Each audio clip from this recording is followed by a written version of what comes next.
Revenons au programme automatique FormFill. Donc, pour pouvoir simuler des prénoms, j'ai un fichier JSON que j'ai récupéré. Donc ici, on va créer un répertoire. On va l'appeler fake, comme faux. On va créer un nouveau fichier. On va l'appeler, ce fichier, names.json. Cela va nous aider à prendre de façon aléatoire à chaque fois un nouveau nom. Voilà, donc. On s'en servira pour générer les noms et les prénoms. Maintenant, je vais créer une classe de simulation de données qui va permettre de générer aléatoirement les données des champs des formulaires. Cette classe s'appellera Data Simulator et nous la placerons dans un répertoire helper, comme ceci. Voilà. Je vais donc vous montrer l'implémentation de cette classe.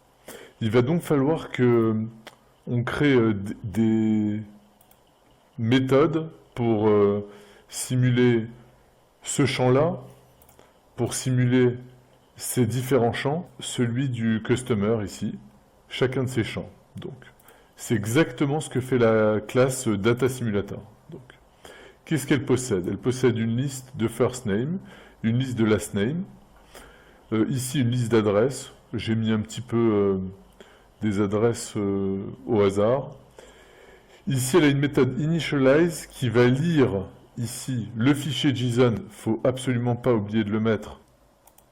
Qu'on le mette en copy always. Voilà. Comme ça, il le copiera à la sortie du programme.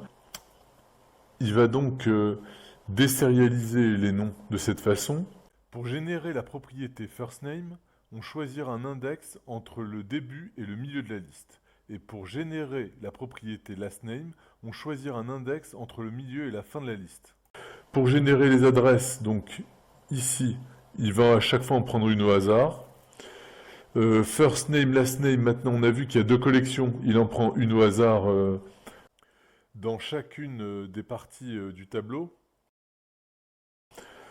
Pour les numéros de téléphone, on génère une valeur entre cette valeur-là et cette valeur-là, pour que ça ressemble à un numéro de téléphone.